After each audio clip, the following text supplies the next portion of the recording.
Saat Gus Dur masih hidup, publik kerap mendengar istilah Kiai Khos atau Kiai Sepuh. Para Kiai Khos tersebut ikut andil dalam menentukan kebijakan Gus Dur saat menjadi presiden, ketua Dewan Syuro PKB ataupun saat menjadi ketua PBNU. Sebelum Gus Dur menentukan sikap, biasanya Kiai Khos inilah yang memberi masukan kepada Gus Dur. Seperti saat jelang pemilu 2004 silam, Gus Dur mengklaim telah didukung oleh 30 Kiai Khos untuk maju sebagai calon presiden. Siapakah Kiai Khos yang dulu pernah berada di sekeliling Gus Dur? Berikut nama-nama Kiai Khos yang berhasil dihimpun dari berbagai sumber. Pertama, Kiai Haji Abdullah Abbas Buntut Cirebon. Buntut pesantren yang kita kenal sekarang ini merupakan salah satu pesantren tertua di Indonesia. Berdiri sejak abad 18 Masehi, dibangun oleh Mufti Keraton Cirebon, Mbah Mukoyim, yang tidak mau kompromi dengan Belanda. Dengan penolakan itu, Mbah Mukoyim lebih memilih tinggal di luar tembok istana dan menjadi guru, kemudian mendirikan pesantren yang kini dikenal dengan Buntut Pesantren.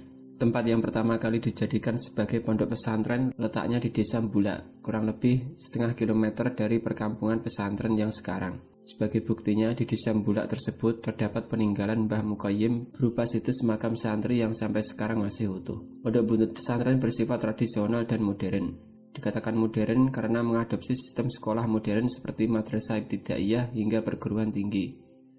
Adapun tradisional dikarenakan Pondok Buntut ini terus mengkaji kitab-kitab salafus sholeh yang banyak mengupas seputar Al-Quran, hadis, tafsir, balaghah, ilmu gramatika bahasa Arab, dan karya-karya akhlak maupun tasawuf dan fikih dari para ulama terdahulu. Dalam perkembangan selanjutnya, kepemimpinan Pondok Buntut Pesantren dipimpin oleh seorang kiai yang seolah-olah membawai kiai-kiai lainnya yang memimpin masing-masing asrama. Segala urusan keluar diserahkan kepada sesepuh ini. Lebih jelasnya, periodisasi kepemimpinan kiai sepuh ini berturut-turut hingga sekarang, dipimpin oleh kiai yang dikenal khos yaitu Kiai Haji Abdullah Abbas dan diganti oleh Kiai Nahduddin Abbas. Nama-nama kiai yang dituakan dalam pengurus Pondok Buntut Pesantren secara turun-temurun adalah sebagai berikut: Kiai Haji Muta'ad, Kiai Haji Abdul Jamil, Kiai Haji Abbas, Kiai Haji Mustahdi Abbas, Kiai Haji Mustamid Abbas, Kiai Haji Abdullah Abbas, Kiai Haji Nahnuddin Abbas, hingga sekarang. Yang kedua, Mbah Lim Klaten. Mbah Lim atau Kiai Haji Muslim Rifai Imam Puro adalah pendiri Pondok Pesantren Al-Muttaqin Pancasila Sakti, Klaten, Jawa Tengah. Tokoh karismatik ini wafat di usia 91 tahun saat menjalani perawatan di Rumah Sakit Islam, Klaten. Beliau dimakamkan di samping makam istrinya, di Pendopo Perdamaian Komplek Pondok Pesantren Al-Muttaqin Pancasila Sakti, Dukuh Semberjo Wangi, Desa Troso, Kecamatan Karanganom, Klaten, Kamis malam. Meski jasadnya sudah tiada, kiprah beliau semasa hidupnya yang harus menyuarakan tegaknya Pancasila dan Negara Kesatuan Republik Indonesia akan selalu dikenang. Semasa hidupnya, Mbah Lim juga dikenal masyarakat luas atas kepribadiannya yang sederhana dan bersahabat, sehingga banyak kalangan masyarakat bawah hingga para tokoh begitu dekat dan akrab dengannya. Pesan terakhir beliau kepada keluarga, kerabat, dan para santri yakni agar selalu istiqomah, ujar Kiai Haji Jazuli A. Kasmani, menantu Mbah Lim beberapa tahun lalu. Mbah Lim selama ini dikenal sebagai salah satu Kiai Khos yang dekat dengan Gus Dur. Bahkan Mbah Lim juga dikenal disegani oleh pemimpin Orde Baru. Yang ketiga, Kiai Haji Ilyas Ruhyat Tasikmalaya. Pimpinan Pondok Pesantren Cipasung, Kiai Haji Ilyas Ruhyat, wafat pada Desember 2007 silam di Kampung Cipasung, Desa Cipakat, Kecamatan Singaparna, Kabupaten Tasikmalaya, Jawa Barat. Mantan Rais PBNU Pusat di era kepengurusan Kiai Haji Abdurrahman Wahid atau Gus Dur itu meninggalkan 3 orang putra-putri, Haji Asep Zamzam Nur, Hajah Ida Nurhalida, dan Hajah Enung Nur Saidah, serta meninggalkan 12 orang cucu. Kiai Haji Ilyas Ruhyat dilahirkan di Cipasung pada 13 Januari 1934. Ayahnya adalah ulama besar di kabupaten tersebut, Kiai Haji Ruhyat, dan ibunya Hajah Aisyah. Semasa hidupnya, selain menuntut ilmu pada ayahnya, Ilyas juga mengikuti pengajian kepada sejumlah tokoh pimpinan pondok pesantren di Jawa Barat, di antaranya kepada Kiai Saiful Millah, Abdul Jabbar, dan Ustadz Baharun. Kiai Ilyas Ruhyat sendiri pada tahun 1990-an merupakan ulama NU yang sangat disegani di tingkat nasional. Pada Muktamar NU tahun 1995 di Cipasung, Tasikmalaya, Kiai Ilyas mendapat amanah untuk memimpin NU bersama Gus Dur. Pada masa itu, Kiai Ilyas mampu membawa NU melewati masa-masa sulit karena menolak intervensi Orde Baru.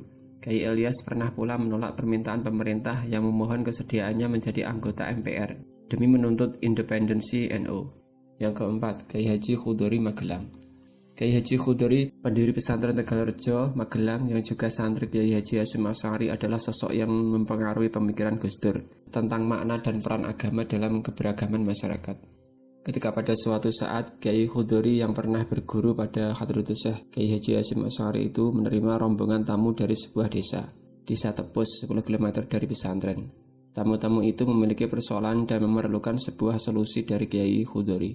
Mereka menceritakan bahwa pada saat itu bondo desa atau khas desa yang terkumpul sedang disengketakan oleh warga. Satu pihak menginginkan khas desa digunakan untuk merehabilitasi bangunan masjid, sedang sebagian warga yang lain menginginkan khas desa itu digunakan untuk membeli gamelan, seperangkat alat musik tradisional Jawa. Musyawarah demi musyawarah, warga desa itu tidak kunjung menghasilkan kesepakatan. Dan satu-satunya kesepakatan yang mereka buat adalah meminta fatwa dari Kiai Khudori.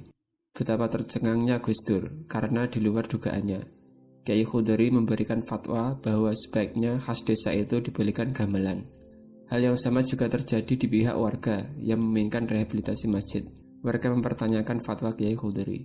Dengan jawaban singkat, Kiai Khudori menjawab, nanti kalau gamelannya sudah ada, kelak masjidnya akan jadi dengan sendirinya. Mungkin peristiwa inilah awal perkenalan Gus Dur pada pemikiran kontroversi. Selama hidupnya, Gus Dur juga pernah nyantri di pesantren Kiai Khudori ini. Yang kelima, Kiai Haji Abdullah Fakih, Langitan Tuban.